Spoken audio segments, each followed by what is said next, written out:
नमस्कार दोस्तों, मैं कन्हैयालाल स्वागत करता हूं आपका इस YouTube channel study with KL sir में। दोस्तों आज फिर आपके सामने हाजिर हूं रीट हिंदी का मॉडल पेपर 19 लेकर। दोस्तों ये हिंदी का 19वां मॉडल पेपर है। इससे पहले मैं 18 हिंदी के मॉडल टेस्ट पेपर ले चुका हूं। अगर आपने उनको नहीं देखा है तो आप उनको जरूर देखिए। उसकी प्लेलिस्ट का लिंक आपको इस वीडियो के आई बटन पर और साथ ही यहाँ पर प्लेलिस्ट का लिंक मिल जाएगा। इसी के साथ डिस्क्रिप्शन में भी आपको प्लेलिस्ट का लिंक मिल जाएगा, तो उनको जरूर देखिए। दोस्तों इस टेस्ट में कुल 30 प्रश्न हैं जो कि रीट लेवल 1 और level 2, C TET, UP TET, MP TET आदि सभी परीक्षाओं में लेवल 1 और लेवल 2 दोनों ही की दृष्टि से बहुत महत्वपूर्ण है। तो वीडियो में अंत तक जरूर बने रहिए। दोस्तों अगर आप 30 में से 20 या 20 से ऊपर सही करते हो तो आपकी तैयारी बहुत बढ़िया है, और अगर आप 25 क्रॉस करते हो तो यकीन मानिए आपकी तैयारी बिल्कुल लाजवाब है। तो अंत तक बने रहिए और आखिर में वीडियो में कमेंट में जरूर बताकर जाना कि आपके कितने सही हुए और आपको प्रश्न कैसे लगे। चलिए दोस्तों वीडियो को शुरू करते हैं। अगर आप चैनल पर नए हैं तो बिल्कुल चैनल को सब्सक्राइब करके बेल आइकन प्रेस कर लीजिए ताकि आने वाली वीडियो की नोटिफिकेशन आपको मिल सके। दोस्तों वीडियो को लाइक और शेयर ज़्यादा से ज़्यादा करना है। आपके लाइक से मुझे मोटिवेशन मिलता है और शेयर करने से अन्य मित्रों को भी इस टेस्ट सीरीज का फायदा मिलेगा। चलिए दोस्तों वीडियो को शुरू करते हैं। यहाँ पर सर्वप्रथम गद्यांश है। आप वीडियो रोककर तसल्ली से गद्यांश पढ़ लेना और उसके बाद ही प्रश्नों को अटेम्प्ट करना। चलिए दोस्तों पहला प्रश्न है, आर्द्र शब्द का विलोम है। आर्द्रता, शुष्क, सूखा, शीतल। तो बताइए इस प्रश्न का सही उत्तर क्या है। दोस्तों इस प्रश्न का सही उत्तर है विकल्प नंबर 2 शुष्क। आर्द्र का विलोम शुष्क होगा। अगला प्रश्न है दोस्तों प्रश्न नंबर 2, समय का अनेकार्थी है। कल, मृत्यु, मरण, काल। तो बताइए इस प्रश्न का सही उत्तर क्या है, कमेंट में बताइए। दोस्तों इस प्रश्न का सही उत्तर है विकल्प नंबर 4 काल। यह समय का अनेकार्थी है। चलिए दोस्तों अगला प्रश्न है प्रश्न नंबर 3, कक्षा भवन शब्द में कौन सा समास है। अव्ययभाव, तत्पुरुष, बहुव्रीहि, द्वंद्व। तो बताइए दोस्तों कमेंट में बताइए इस प्रश्न का सही उत्तर क्या है। दोस्तों इस प्रश्न का सही उत्तर है विकल्प नंबर 2 तत्पुरुष। चलिए दोस्तों अगला प्रश्न है प्रश्न नंबर 4, निम्न में से कौन ईश्वर का पर्यायवाची शब्द नहीं है। भगवान, ईश, गोविंद, रत्नाकर। तो दोस्तों कमेंट में बताइए कि इस प्रश्न का सही उत्तर क्या है। दोस्तों इस प्रश्न का सही उत्तर है विकल्प नंबर 4 रत्नाकर। रत्नाकर ईश्वर का पर्यायवाची नहीं होकर के समुद्र का पर्यायवाची है। रत्नाकर रत्नों का खजाना समुद्र के लिए आता है। चलिए अगला प्रश्न है दोस्तों प्रश्न नंबर 5, भावमग्नता से आशय है।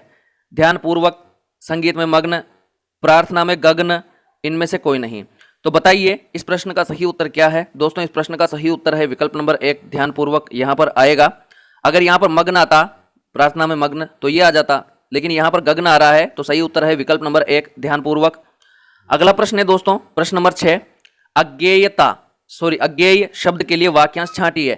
एक कवि का उपनाम जिसे ज्ञान न हो, जो जाना नहीं जा सके, जो ज्ञाता न हो। तो बताइए कमेंट में इस प्रश्न का सही उत्तर क्या है। दोस्तों इस प्रश्न का सही उत्तर है विकल्प नंबर 3 जो जाना नहीं जा सके। चलिए दोस्तों अगला प्रश्न है प्रश्न नंबर 7, एक समावेशी कक्षा में भाषा शिक्षण को सुगम बनाने के लिए आप निम्न में से क्या उपाय करेंगे। पाठ्य सामग्री एकत्रित करेंगे, छात्रों में योग्यता का विकास करेंगे, उपरोक्त भाषा परिवेश का निर्माण करेंगे और उपरोक्त सभी। तो बताइए इस प्रश्न का सही उत्तर क्या है। दोस्तों इस प्रश्न का सही उत्तर है विकल्प नंबर 4 उपरोक्त सभी।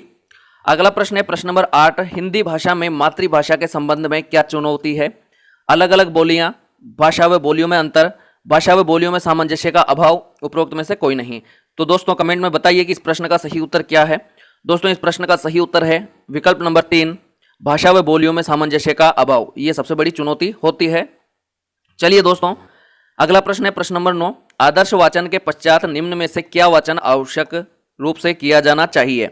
अनुकरण वाचन, विश्वास वाचन, संक्षेप वाचन, काव्य वाचन। तो बताइए इस प्रश्न का सही उत्तर क्या है, कमेंट कीजिए। दोस्तों इस प्रश्न का सही उत्तर है विकल्प नंबर 1 अनुकरण वाचन।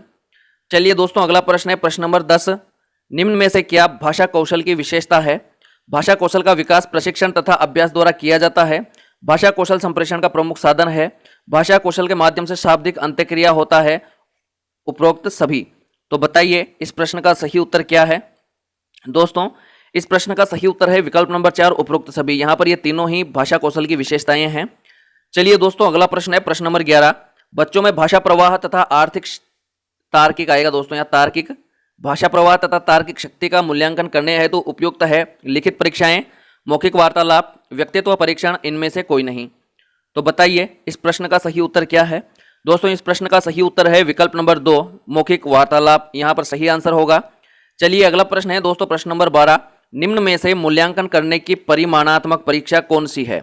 मौखिक परीक्षा, लिखित परीक्षा, प्रयोगात्मक परीक्षा, उपरोक्त सभी। तो कमेंट में बताइए दोस्तों कि इस प्रश्न का सही उत्तर क्या है। दोस्तों इस प्रश्न का सही उत्तर है विकल्प नंबर 4, उपरोक्त सभी। यहां पर ये तीनों ही मूल्यांकन की परिमाणात्मक परीक्षाएं हैं। अगला प्रश्न है दोस्तों, प्रश्न नंबर 13, भाषा शिक्षण में शिक्षण सहायक सामग्री का लाभ है? शब्दों के उच्चारण शुद्ध करने में, शब्दों के अर्थ निकालने में, 1 एवं 2 दोनों, उपरोक्त में से कोई नहीं। तो दोस्तों कमेंट कीजिए कि इस प्रश्न का सही उत्तर क्या है, बताइए। दोस्तों इस प्रश्न का सही उत्तर है विकल्प नंबर 3, 1 एवं 2 दोनों।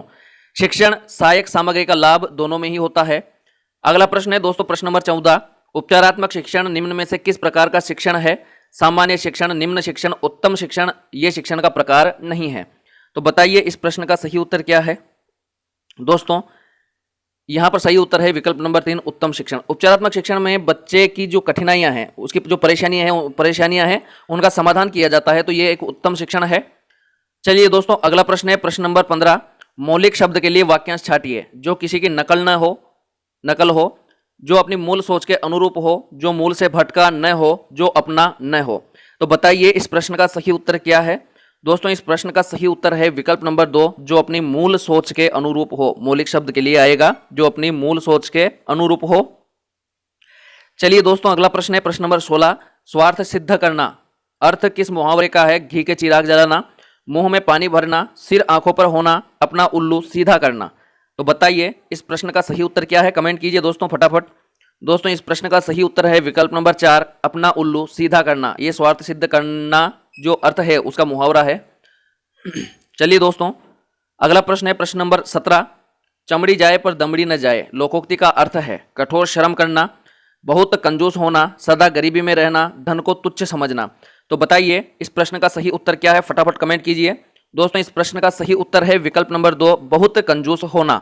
चमड़ी जाए पर दमड़ी ना जाए, इसका अर्थ है बहुत कंजूस होना। चलिए दोस्तों अगला प्रश्न है प्रश्न नंबर 18, अभ्यास के नियम को अधिगम का एक नियम स्वीकार किया है? एच स्वीट ने, थार्नडाइक ने, महाकवि माघ ने, कवि वृंद ने। तो बताइए इस प्रश्न का सही उत्तर क्या है, फटाफट कमेंट कीजिए। दोस्तों इस प्रश्न का सही उत्तर है विकल्प नंबर 2, थार्नडाइक ने।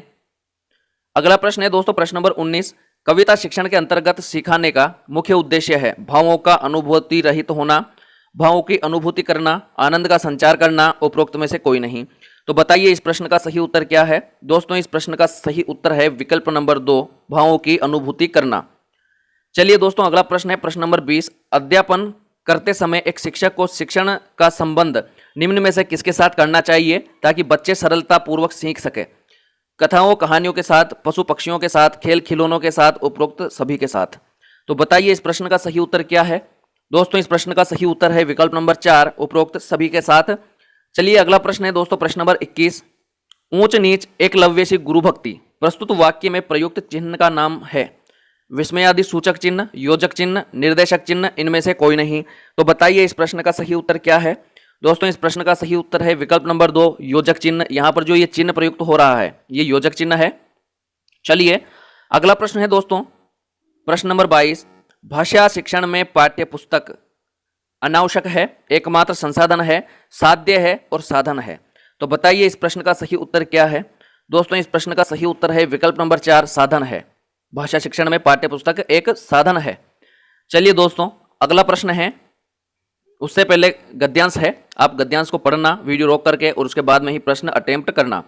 23वां प्रश्न है, लड़की शब्द का वचन बदलिए। लड़कियां, लड़के, बहुत सी लड़की, एक लड़की। तो बताइए इस प्रश्न का सही उत्तर क्या है, फटाफट कमेंट कीजिए। दोस्तों इस प्रश्न का सही उत्तर है विकल्प नंबर 1, लड़कियां। लड़की शब्द का वचन बदलने पर लड़कियां बनेगा बहुवचन। अगला प्रश्न है दोस्तों प्रश्न नंबर 24, इकलौता शब्द का वचन बदलिए। अकेला, एक, बहुत, इकलौते। तो बताइए कमेंट कीजिए इस प्रश्न का सही उत्तर क्या है। दोस्तों इस प्रश्न का सही उत्तर है विकल्प नंबर 4, इकलौते। इकलौता शब्द का वचन बदलने पर इकलौते बनेगा। अगला प्रश्न है दोस्तों प्रश्न नंबर 25, प्रतिमा शब्द का अर्थ है प्रतिकृति, मूर्ति, पत्थर, प्रतिछाया। तो बताइए इस प्रश्न का सही उत्तर क्या है। दोस्तों इस प्रश्न का सही उत्तर है विकल्प नंबर 2, मूर्ति। अगला प्रश्न है दोस्तों प्रश्न नंबर 26, लड़के शब्द का लिंग बदलिए। लड़कियां, बालाएं, छात्राएं, बालिकाएं। तो बताइए इस प्रश्न का सही उत्तर क्या है, फटाफट कमेंट कीजिए। दोस्तों इस प्रश्न का सही उत्तर है विकल्प नंबर 1, लड़कियां। लड़के शब्द का लिंग बदलने पर लड़कियां बनेगा स्त्रीलिंग में। दोस्तों इस टेस्ट में आपके 25 से कम किसी भी प्रकार से सही नहीं होने चाहिए, 25 से ऊपर ही सही होने चाहिए। अगला प्रश्न है दोस्तों प्रश्न नंबर 27। पटक देने शब्द का अर्थ है निर्माण करना, लगाना, स्थापित करना, शिलान्यास करना। तो बताइए इस प्रश्न का सही उत्तर क्या है। दोस्तों इस प्रश्न का सही उत्तर है विकल्प नंबर 3, स्थापित करना। चलिए अगला प्रश्न है प्रश्न नंबर 28। हेमंत चाय लाओ इस वाक्य में क्रिया का रूप है निश्चयार्थक, आज्ञार्थ, संभावनार्थ, उपयुक्त सभी। तो बताइए कमेंट कीजिए इस प्रश्न का सही उत्तर क्या है। दोस्तों इस प्रश्न का सही उत्तर है विकल्प नंबर 2, आज्ञार्थ। चलिए दोस्तों अगला प्रश्न है प्रश्न नंबर 29। तुम तुम्हारी किताब ले जाओ वाक्य अशुद्ध है, जिसका शुद्ध वाक्य है तुम अपनी किताब ले जाओ। प्रथम वाक्य में किस प्रकार की अशुद्धि है।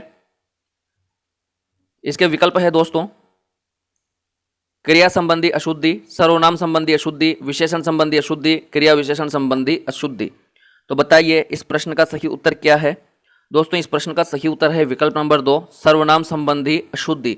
दोस्तों यहां पर जो ये अशुद्धि हो रही है, जो ये अशुद्धि है अपनी वाली, ये सर्वनाम संबंधी अशुद्धि है। चलिए दोस्तों अगला प्रश्न है, अगला और आखिरी 30वां प्रश्न। अगर आपने वीडियो को लाइक नहीं किया है तो वीडियो को लाइक और शेयर कर दीजिए। 30वां प्रश्न है भाषा शिक्षण में उपचार उतना ही अच्छा होगा जितना निदान। बुरा होगा, सामान्य होगा, अच्छा होगा, शून्य होगा।